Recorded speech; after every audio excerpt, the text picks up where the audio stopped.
Hello, good morning, नमस्ते, नमस्कार। This is Hemant Kumar. आप सभी का स्वागत करता हूँ आपके अपने चैनल बायोलॉजी एजुकेटर पर।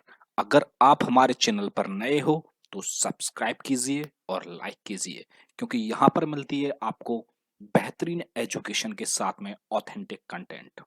तो हमारा जो एमसीक्यू का सेशन चल रहा था डाइजेस्टिव सिस्टम का, उस क्लास को आगे बढ़ाते हैं। ये हमारा लास्ट वीडियो है डाइजेस्टिव सिस्टम एमसीक्यू की। आगे हम अगला टॉपिक रेस्पिरेशन लेंगे। तो डाइजेस्टिव सिस्टम के एमसीक्यू को आगे बढ़ाते हैं। ये हमारा पहला क्वेश्चन कि लसिका वाहिनी एवं तंत्रिकाएं पाई जाती हैं। तो आंसर दीजिए। आपके पास में बहुत कम समय होता है, इसलिए जल्दी से आंसर दीजिए। देखो, अगर आपने आंसर दिया है मसल्स लेयर, तो यह आपका आंसर बिल्कुल गलत है। रीजन ये है कि जो मसल्स लेयर होती है, ये आपकी बाहर की साइड में होती है। जो एलिमेंट्री कैनाल की 4 लेयर होती हैं, जो यहाँ पर है mucosa, submucosa, serosa, muscles layer होती है। यहाँ पर मैंने डायग्राम की सहायता से बताया है। देखो, जब जो सबसे अंदर की जो लेयर होती है वो होती है म्यूकोसा। अंडरस्टूड। और उसके बाद आती है सबम्यूकोसा। उसके बाद आती है आपकी मस्कुलरीज। उसके बाद आती है आपकी स्रोसा। तो जो मसल्स लेयर है वो आपकी बाहर से सेकंड नंबर की लेयर होती है। इसमें लसिका वाहिनी एवं तंत्रिकाएं नहीं पाई जाती हैं। रीजन ये है क्योंकि अगर यहाँ पर आपकी तंत्रिकाएं और लसिका वाहिनी पाई जाती हैं तो ल्यूमेन भाग तक या आपके म्यूकोसा भाग तक तंत्रिकाओं के द्वारा सूचनाएं नहीं पहुंच सकती। या आपकी जो लिम्फेटिक डक्ट है, उसमें से जो लिम्फोसाइट उत्पन्न होती हैं, वो वहां तक नहीं पहुंच सकती, इसलिए ये यहाँ पर नहीं पाई जाती है। तो आपका ऑप्शन डी गलत हो जाएगा। अगर आपने आंसर दिया है ऑप्शन सी, तो ये भी आपका गलत हो जाएगा क्योंकि सुरोसा है, ये आपकी सबसे बाहरी परत है। तो ये भी अपने इसमें भी आपकी लसिका वाहिनी और तंत्रिकाएं नहीं पाई जाती हैं। और अगर आपने आंसर दिया है बी, तो ये आपका करेक्ट आंसर है क्योंकि लसिका वाहिनी एवं तंत्रिकाएं आपकी एलिमेंट्री कैनाल की सब म्यूकोसा लेयर में पाई जाती हैं। और ये होती है आपकी अंदर से सेकंड लेयर होती है। अगर आपने आंसर दिया है ए, तो ये भी आपका आंसर गलत हो जाएगा। तो यहाँ पर लसिका वाहिनी एवं तंत्रिकाएं पाई जाती हैं, इसका करेक्ट आंसर हो जाएगा आपका ऑप्शन बी। अंडरस्टूड, यानी कि सब म्यूकोसा। अब इसको डिटेल से पढ़ते हैं। देखो, इस क्वेश्चन में दे रखा है लसिका वाहिनियां।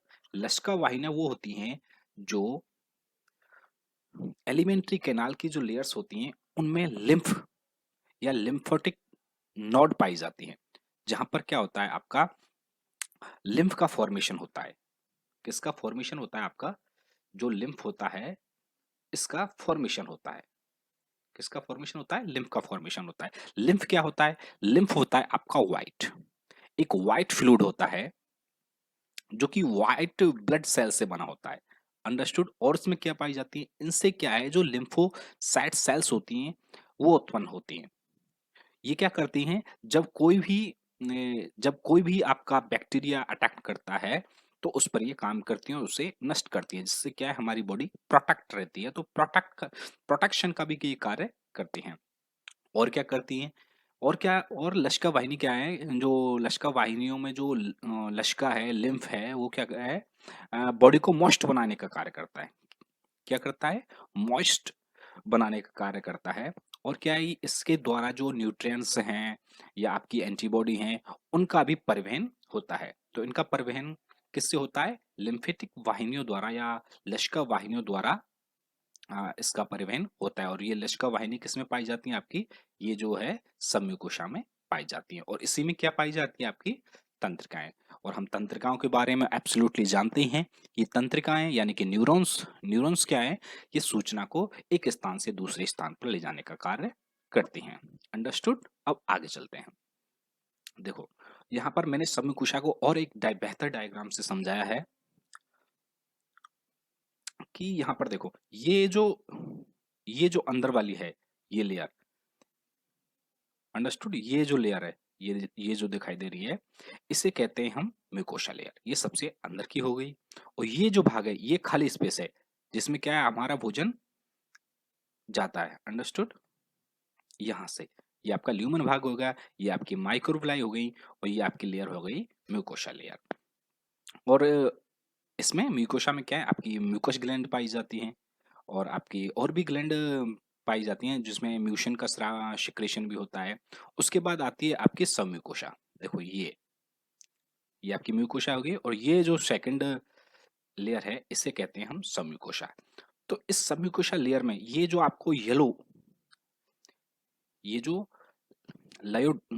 येलो डक्ट हैं, ये ही आपकी क्या होती है, लसिका वाहिनी होती हैं।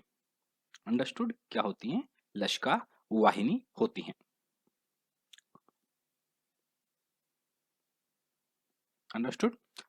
इसमें क्या है, व्हाइट फ्लूइड भरा होता है और ये जो आपके रेड हैं, ये हैं आपकी न्यूरॉन्स, जो क्या करती हैं, कंट्रोल करने का कार्य करती हैं। जो पेरिस्टालसिस की मैकेनिज्म होती है आपके एलिमेंट्री कैनाल में, उसको कंट्रोल करने का कार्य करती हैं। यहाँ पर देखो, इसमें क्या है, एरियुलर कनेक्टिव टिश्यू भी पाया जाता है। अंडरस्टूड?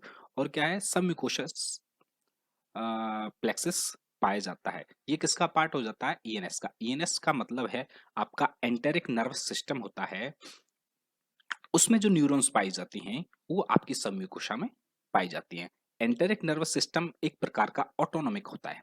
क्या होता है, एक प्रकार का ऑटोनोमिक नर्वस सिस्टम होता है, जो क्या है, इस पर हमारा नियंत्रण होता नहीं है। ऑटोनोमिक का मतलब है जिस पर हमारा नियंत्रण ना हो। ये क्या है, जब हम फूड को या न्यूट्रिएंट्स को जब हम इंगेस्ट करते हैं, जब लेते हैं, तो हम मुख तक तो उसको कंट्रोल कर लेते हैं, लेकिन जैसे ही वो हमारे मुख के बाद में आपके इसोफेगस और स्टोमक है, स्मॉल इंटेस्टाइन में जाता है, तो वहां पर उसका जो गमन है उसको हम कंट्रोल नहीं कर पाते हैं कि हम अपनी इच्छा के अनुसार उसको स्टोमक में ही रोक लें या इंटेस्टाइन में रोक लें, ये हम अपनी इच्छा से नहीं कर सकते हैं।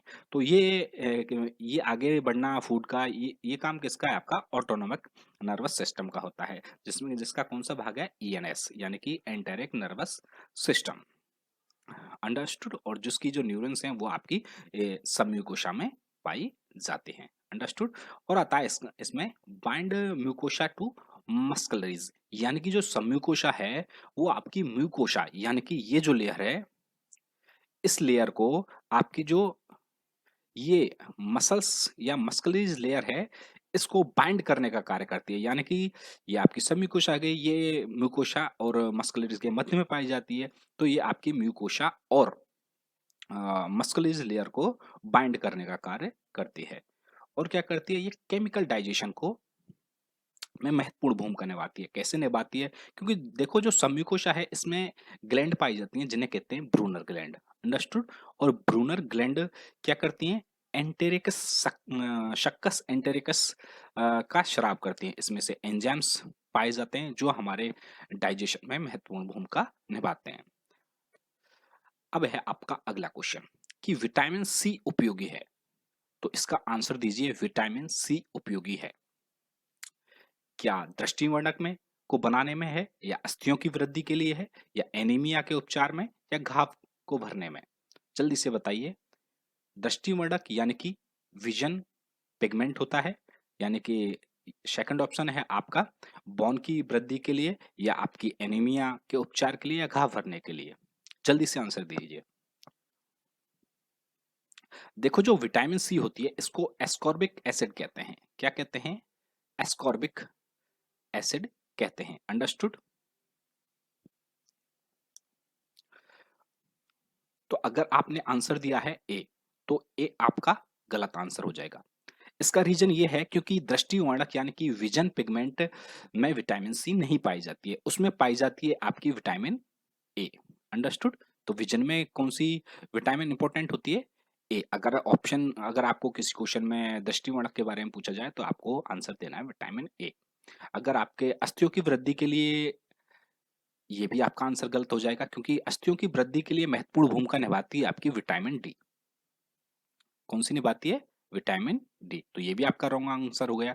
एनीमिया की बात करें तो ये भी आपका गलत हो गया। तो यहाँ पर भी आपके विटामिन सी का कोई महत्व नहीं रहता क्योंकि एनीमिया में तो आपकी बी 2 बी 12 जैसी जो विटामिन हैं वो उपयोगी होती हैं। एनीमिया का मतलब होता है जब हमारी बॉडी में ब्लड की या हीमोग्लोबिन की कमी हो जाती है, उसे कहते हैं हम एनीमिया रोग कहते हैं। अगर बात करें हम घाव भरने की, तो ये आपका हो जाएगा करेक्ट आंसर।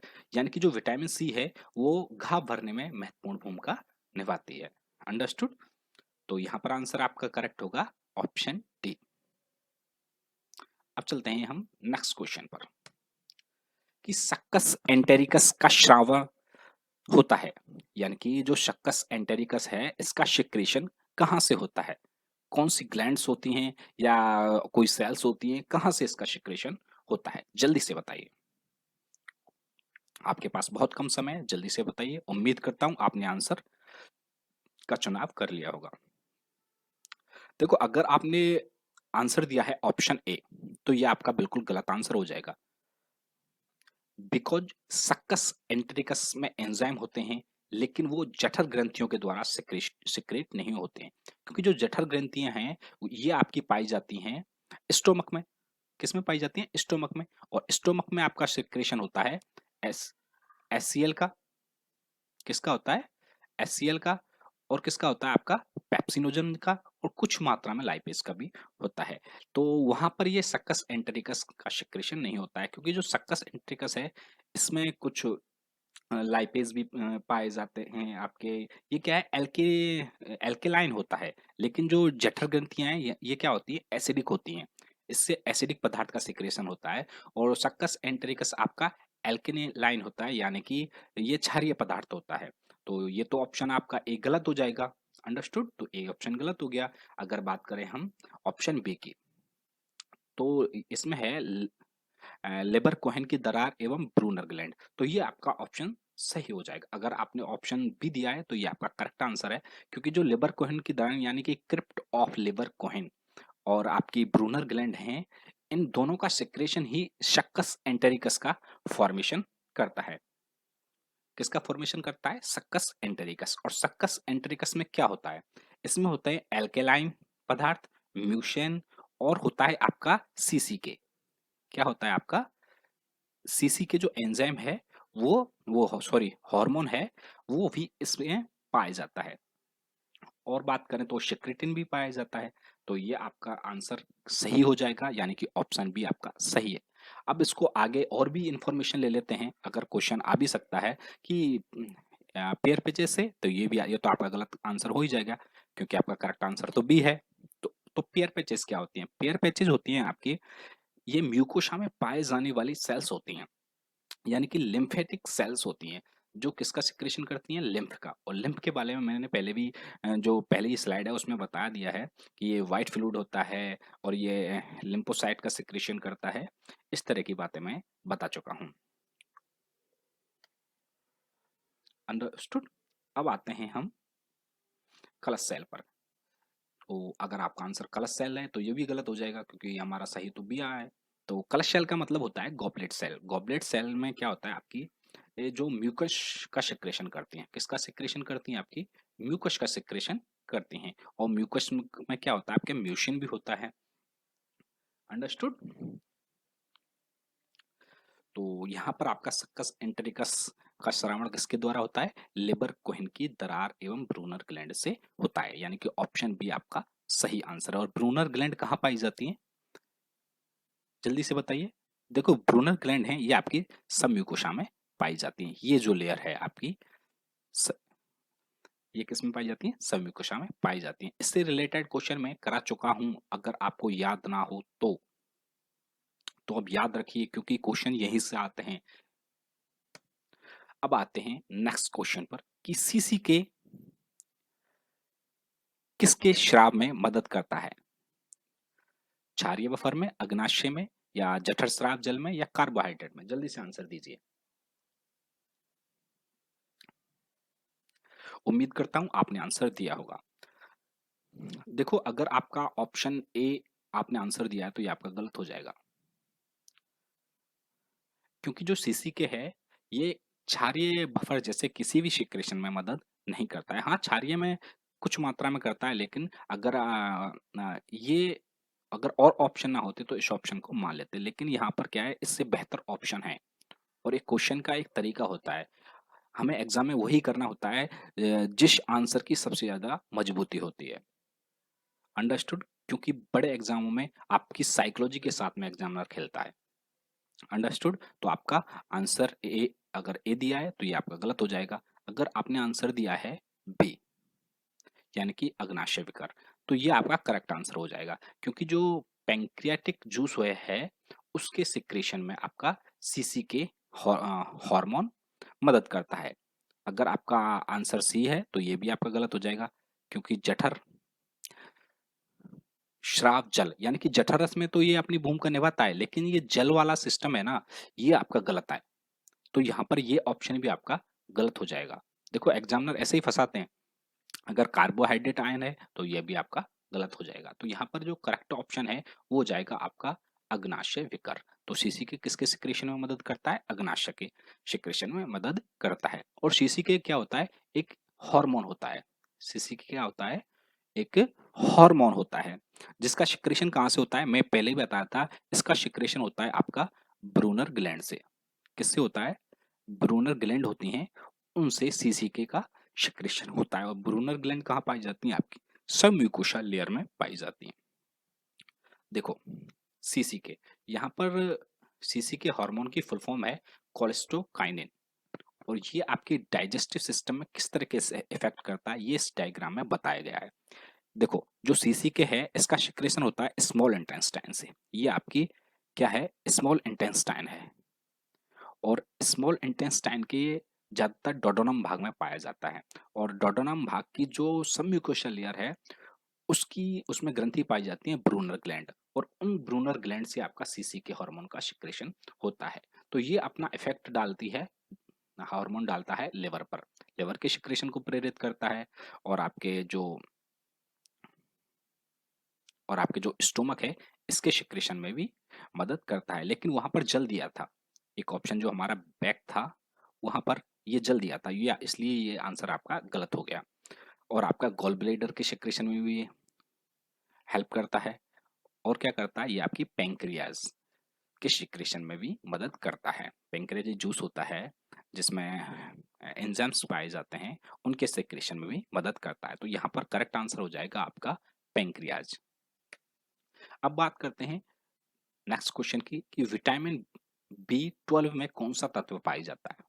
ये इजी सा क्वेश्चन है, मैंने बहुत ही इजी क्वेश्चन डाला है, तो जल्दी से बताइए। उम्मीद करता हूँ आपने दे लिया होगा।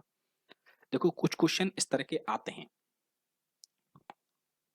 जल्दी बताइए। देखो अगर आपने आंसर दिया है कोई नहीं, तो ये तो आपका गलत हो ही जाएगा, क्योंकि इसमें से एक ऑप्शन है। अगर आपने दिया है सी आंसर, तो ये भी आपका भी गलत हो जाएगा, क्योंकि जो एफ ही है ये आपके हीमोग्लोबिन में पाया जाता है। माना कि विटामिन B12 आपकी हीमोग्लोबिन के फॉर्मेशन में, आरबीसी के फॉर्मेशन में हेल्प करता है। मगर इसमें जो विटामिन बी में आपका एफ ही नहीं पाया जाता है। हीमोग्लोबिन में जरूर एफ ही पाया जाता है, लेकिन विटामिन B12 में नहीं पाया जाता है। अगर निकल की बात करें तो ये भी आपका रॉन्ग आंसर हो जाएगा। यहाँ पर करेक्ट आंसर हो जाएगा आपका कोबाल्ट। अंडरस्टूड? यानी कि ऑप्शन ए आपका यहाँ पर करेक्ट आंसर है। अंडरस्टूड? देखो हम यहाँ पर क्वेश्चन भले ही एक है, लेकिन इस क्वेश्चन से रिलेटेड 5 से लेके 10 क्वेश्चन कवर हो जाते हैं। अगर आपने मैंने जो डाइजेस्टिव सिस्टम की 3 वीडियो हैं जिसमें 30 क्वेश्चन हैं, अगर वो आपने कर लिए ना तो आपका डाइजेस्टिव सिस्टम जो टॉपिक है वो पूरी तरह से कंप्लीट हो जाएगा। उससे ही रिलेटेड क्वेश्चन आएंगे, जो मैंने कराया है उससे ही रिलेटेड आएंगे, उससे बाहर जा ही नहीं सकता। अगर आप पीजीटी, टीजीटी या नीट की प्रिपरेशन कर रहे हो तो ये मेरा वादा है, नहीं जा सकता इससे बाहर क्वेश्चन। देखो मस्त होके पढ़िए, बढ़िया तरह से पढ़िए। नेक्स्ट क्वेश्चन है आपका टीनी कोलाई। टीनी कोलाई पाई जाती है, यानी कि जो हमारा डाइजेस्टिव सिस्टम है इसके किस पार्ट में टीनी कोलाई पाई जाती है? ऑप्शन आपके सामने: छोटी आंत, बड़ी आंत, स्टोमक, रेक्टम। जल्दी से आंसर दीजिए, इतना बड़ा क्वेश्चन नहीं है, आपने आंसर दे दिया होगा। देखो अगर रेक्टम आंसर है तो ये आपका गलत हो जाएगा, क्योंकि ये बहुत ही इतनी ज़्यादा हाई लेवल का क्वेश्चन नहीं है, ये नॉर्मल क्वेश्चन है। अगर स्टोमक दिया है तो ये भी आपका गलत हो जाएगा, क्योंकि इस तरह की तो इसमें संरचना पाई नहीं जाती। अगर इसमें इस तरह से टेनियोकुलाई, ये क्या है? ये बैक्टीरिया होता है। अगर ये इसमें पाया जाएगा तो ये ऐसे स्टोमक में क्या एसिडिक स्राव होता है, जिसके कारण इसका नष्ट हो जाएगा। तो टीनी इकोलाई स्टोमक में तो पाया नहीं जाएगा। अगर बात करें बड़ी आंत की तो ये यहाँ पर करेक्ट आंसर आपका हो जाएगा, क्योंकि टीनी जो कोलाई है वो आपकी बड़ी आंत में पाया जाता है। अगर बात करें छोटी आंत तो ये भी आपका गलत आंसर हो जाएगा। तो यहाँ पर टीनी इकोलाई किस में पाया जाता है? आपका बड़ी आंत में पाया जाता है। और किस भाग में पाया जाता है?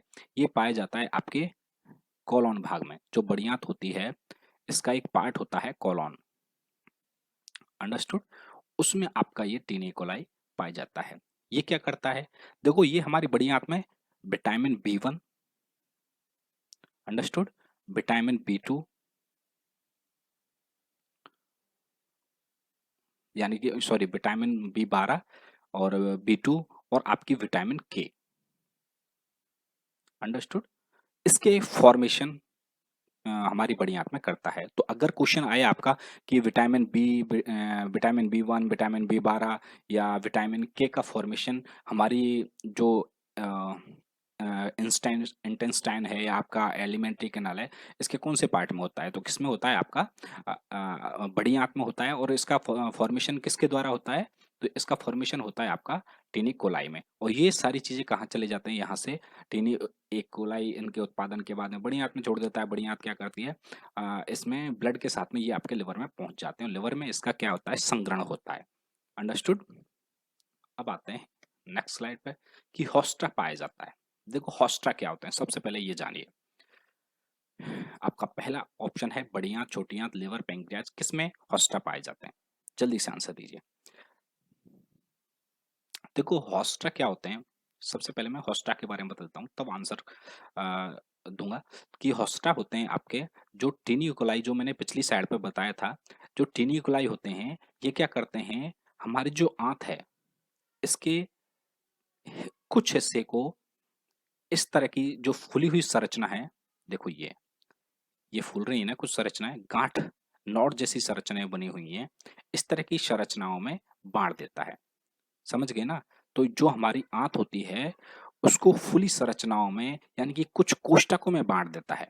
उन्हीं कोष्टकों को हम क्या कहते हैं, होस्टा कहते हैं। अंडरस्टूड? तो होस्टा का निर्माण कौन करता है, टिनिकोलाई करता है।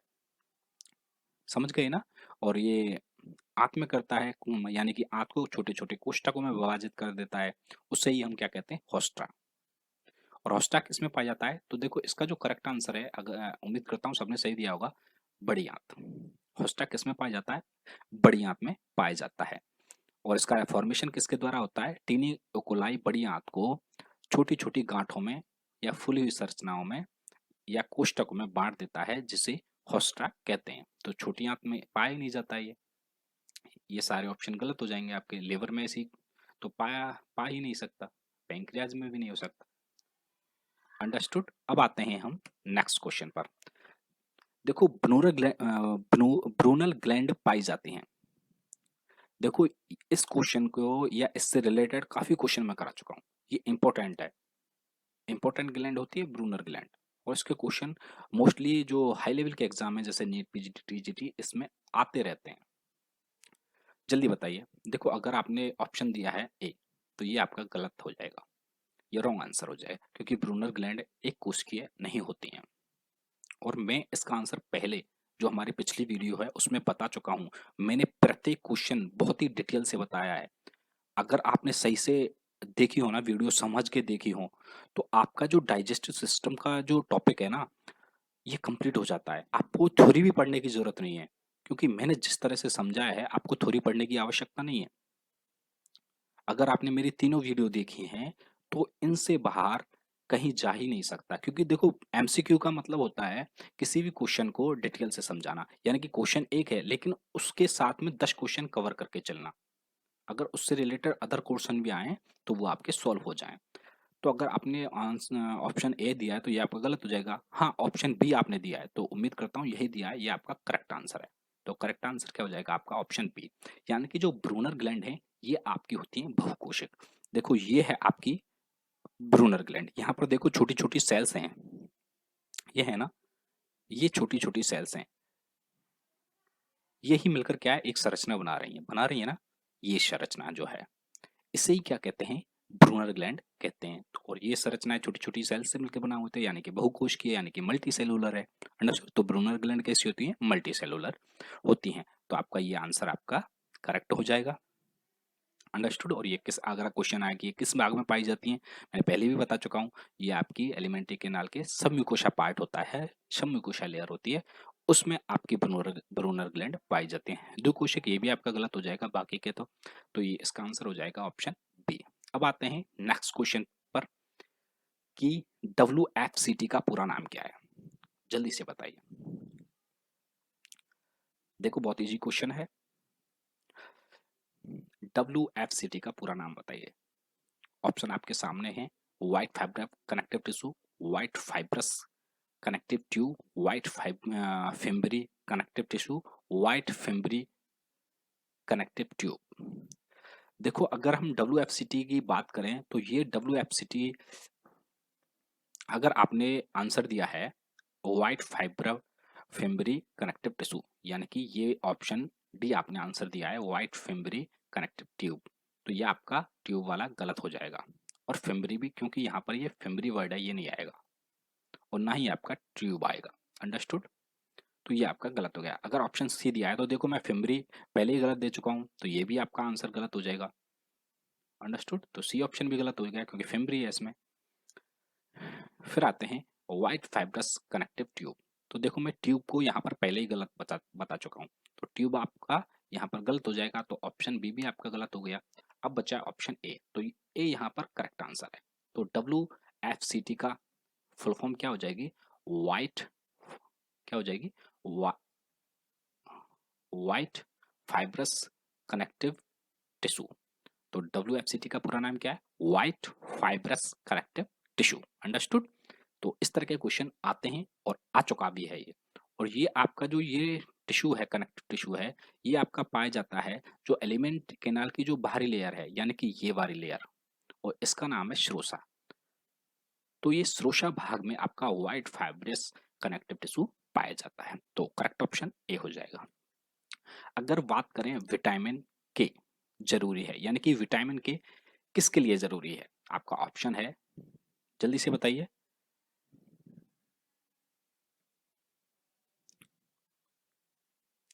चलो मैं आपके जानकारी के लिए या एक हिंट दे देता हूँ कि ये ब्लड क्लॉटिंग में जरूरी होती है। तो ब्लड क्लॉटिंग में कौन सी प्रोसेस होती है जहाँ पर विटामिन के की जरूरी होती है? देखो मैंने एक वीडियो डाली है यहाँ पर, बहुत ही बढ़िया वीडियो है। देखो यहाँ पर कट लगा और ये आपकी white blood cells, red blood cells, ये आपका कट लगा हुआ है। देखो तो देखो ब्लड यहाँ से निकल रहा है, लीक हो रहा है, तो यहाँ पर क्या आ गई है? आपकी व्हाइट ब्लड सेल्स आ गई। और व्हाइट ब्लड सेल आपके कटे हुए भाग पर, सॉरी व्हाइट ब्लड सेल्स नहीं, प्लेटलेट्स। तो आपकी प्लेटलेट्स क्या है? आपके इस भाग में जो कटा हुआ भाग है यहाँ पर जुड़ जाती हैं। अंडरस्टूड? देखो ये प्लेटलेट प्लग लिखा था ना, प्लेटलेट प्लग। देखो यहाँ पर क्या है? एक जाल बन गया, यानी कि हीलिंग की प्रक्रिया स्टार्ट हो जाती है, फिम्ब्रेन बन जाता है।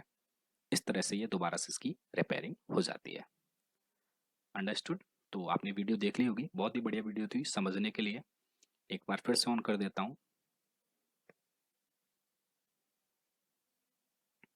हाँ, तो वीडियो भी देखिए और आंसर भी दीजिए। देखो अगर आपने आंसर दिया है ए, यानी कि प्रोथ्रोम्बिन को थ्रोम्बोन में कन्वर्ट करने के लिए विटामिन के जरूरी है, तो ये आपका आंसर गलत हो जाएगा, यानी कि ऑप्शन ए आपका गलत हो गया। क्योंकि प्रोथ्रोम्बिन को थ्रोम्बिन में कन्वर्ट करने के लिए आपकी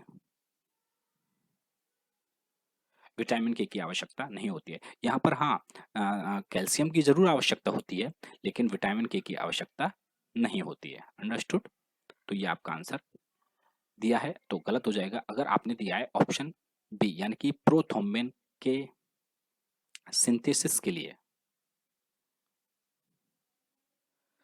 अंडरस्टूड? इसके लिए प्रोथ्रोम्बिन के सिंथेसिस के लिए, तो यहाँ पर ये आपका आंसर बिल्कुल सही हो जाएगा। अंडरस्टूड? तो ऑप्शन बी यहाँ पर बिल्कुल करेक्ट आंसर है। क्या है? ऑप्शन बी आपका यहाँ पर बिल्कुल करेक्ट आंसर है। अंडरस्टूड? अगर बात करें फाइब्रिनोजन को फाइब्रिन में बदलने के लिए, तो ये अभी आपका गलत हो जाएगा। तो यहाँ पर भी इस तरह की कोई विटामिन के की आवश्यकता नहीं होती है, ना थ्रोम्बोप्लास्टिन में जरूरत होती है।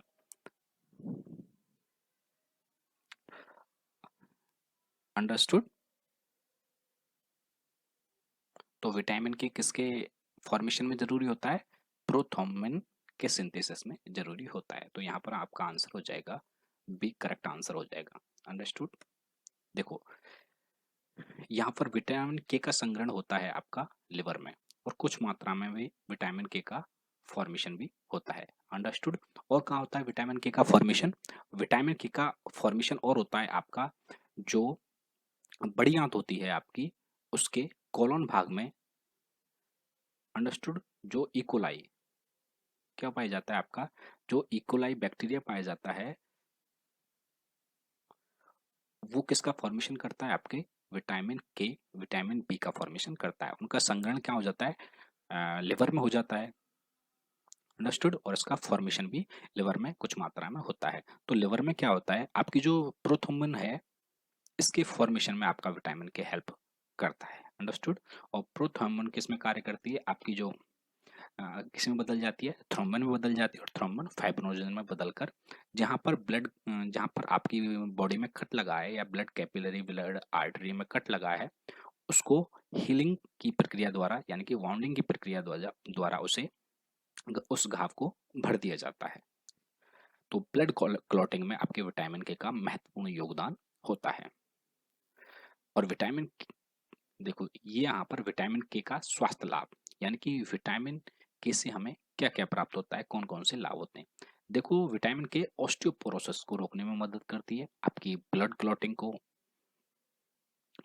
जो ब्लड है, ये क्या है, हमारी जो आर्टरी और वेन्स में बहता रहता है, इसमें क्या है, हेपेरिन, ये क्या है, पदार्थ पाया जाता है। एक हेपेरिन नामक प्रोटीन होती है, वो इसमें पाई जाती है। ये क्या करती है, जो हमारी वेन्स या आर्टरी हैं, इनमें ब्लड को जमने से रोकती है, यानी कि बहते हुए ब्लड में क्लॉटिंग को रोकती है। कौन सी प्रोटीन रोकती है? आपकी हेपेरिन। कौन सी रोकती है? आपकी हेपेरिन। मगर जब जैसे ही कट लगता है, तो हेपेरिन निष्क्रिय हो जाती है, और वहां पर क्या है, ब्लड क्लॉटिंग की प्रक्रिया प्रारंभ हो जाती है, जिसमें विटामिन के जरूरी होता है। और आपका क्या है, ये मासिक धर्म का जो प्रवाह है उसको कम करता है। मासिक धर्म प्रवाह का मतलब है, जो आपके मिस्टर साइकिल है, उसमें जो ब्लीडिंग की मैकेनिज्म होती है, यानी कि ब्लड निकलता है, उसको ये कम करने का कार्य करता है। और आंतरिक जो रक्तस्राव है, जिससे चोट लग जाती है, तो अंदर ही अंदर हमारी बॉडी में ब्लड सिक्रीट ब्लीडिंग की मैकेनिज्म होती रहती है, यानी कि ब्लड निकलता रहता है, और अन्य अंग या ऑर्गन्स को इफेक्ट करता रहता है, उसको कम करता है। और क्या, ये आपकी मिस्टर साइकिल में जो दर्द होता है उसे भी कम करता है, आपकी गर्भ अवस्था के दौरान भी राहत प्रदान करता है। इसलिए हमें विटामिन के की उपयुक्त मात्रा में पाए जाने वाले फल सब्जियां खानी चाहिए। शिशुओं में रक्तस्राव को रोकता है, आपकी पित्त की बाधा को रोकता है। अगर पित्त में आपकी जो ब्लेडर है, उसमें कोई परेशानी है, तो उसको भी रोकने का कार्य करता है। ये आपकी प्रतिरक्षा, यानी कि इम्यूनिटी सिस्टम को भी मजबूत करता है, और मूत्र प्रवाह को बढ़ाता है, यानी कि जो हम आपका यूरेशन की मैकेनिज्म है, इसको भी आपको ठीक से रखता है। तो उम्मीद करता हूँ आज की क्लास आपको पसंद आई होगी। तो हमारा डाइजेस्टिव सिस्टम का जो एमसीक्यू क्लास थी, वो खत्म हो जाती है। अब हम लेंगे नेक्स्ट क्लास, जिसमें आपके रेस्पिरेशन सिस्टम के एमसीक्यू क्वेश्चंस कराएंगे, और इसी तरह से कराएंगे, और भी कोशिश करेंगे इससे बेहतर ढंग से कराने के लिए। तो अगर आपको हमारी क्लास पसंद आई है, तो सब्सक्राइब कीजिए, लाइक कीजिए और शेयर कीजिए। देखो, जब तक आप सब्सक्राइब लाइक नहीं करोगे, तब तक हमें मोटिवेशन नहीं मिलेगा इससे बेहतर वीडियो बनाने का। और मुझे पता है, देखो, जो एमसीक्यू मैं कराता हूँ, जिस तरीके से यहाँ पर आपको एमसीक्यू मिलते हैं, किसी भी प्लेटफॉर्म पर आपके लिए नहीं मिलेंगे। क्योंकि आपको क्वेश्चन मैं एक करा रहा हूँ, यानी कि मैंने टोटल कराए 30 क्वेश्चन, लेकिन प्रत्येक क्वेश्चन को में से आपके 10 क्वेश्चन अराइज हो रहे हैं। अंडरस्टूड। और सभी क्वेश्चन बेहतर लेवल के हैं, और 80% आ चुके क्वेश्चन है, रिपीटेड क्वेश्चन है। तो आपको ध्यान से पढ़ना है, चैनल सब्सक्राइब करना है, लाइक करना है, जिससे हमें मोटिवेशन मिले, क्योंकि आपका लाइक और आपके सब्सक्राइब ही हमारे लिए एनर्जी का कार्य करते हैं। तो थैंक यू।